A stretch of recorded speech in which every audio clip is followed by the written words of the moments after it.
Dracula is a 1931 vampire horror film directed by Todd Browning and stars Bela Lugosi in the title role. I also feel that it's worth pointing out that he was actually played the fortune teller in The Wolfman, which he also did a very good job in. I also would like to acknowledge that despite some major changes here and there, it still manages to remain pretty faithful to the source material.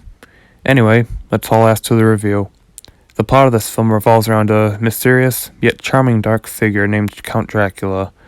Now, one thing already different from the book, it's actually Renfield, played by Dwight Fry, traveling to Dracula's castle for the business deal, as opposed to John Harker. In the book, from what I remember, Renfield's already at the Institute. However, the way the change is done is actually pretty smart, since it seems that getting bitten as well as just realizing that Dracula himself is a fucking vampire is enough to drive anyone, especially Renfield, to the deep end. Anyway, once Dracula gets to England, people start to notice some peculiar things about him and deduce that he is a deadly creature of the night that must be stopped. But Dracula won't go down without a fight, and goes after Jonathan's fiancée, Mina, played by Helen Chandler.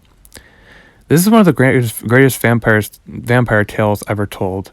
It has had a huge influence on vampire culture, and has had a great great influence as well on a lot of horror authors today, such as Stephen King, and really helped to popularize the vampire genre. It's probably the most iconic of all the Universal monster movies, and there is a good reason for that, because it's a very well executed tale with some surprisingly mature themes for the time. I give plot an A+. Next is acting. Everyone gave a pretty decent performance, but holy fuck did Lugosi and Fry go all the way with theirs. There was some moments, actually they were something just almost hypnotic in their performances, because I literally could not keep my eyes off them every time they were on screen. And I think that has to do with the way they portray their characters.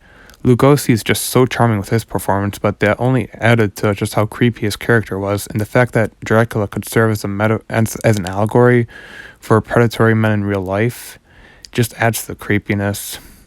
So there was a side to the character that made him feel very off because of how calm Bela was in his performance. And Dwight was fucking terrifying as Renfield.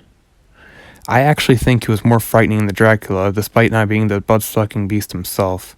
The way he portrayed the character actually looked as though he was going insane, and that was evident not only in his performance, but in his expression alone as well.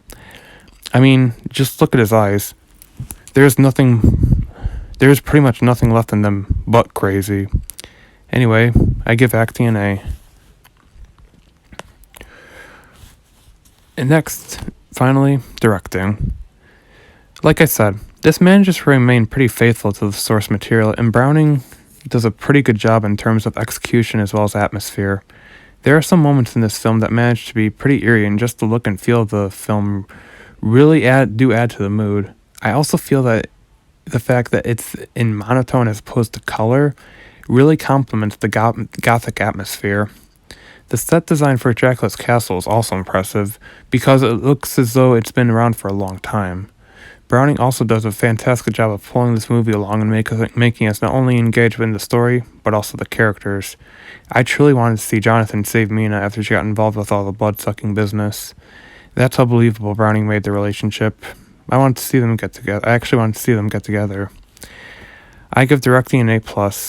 Overall, Dracula is an iconic film that still manages to be effective today in terms of story, characters, execution, and especially scares.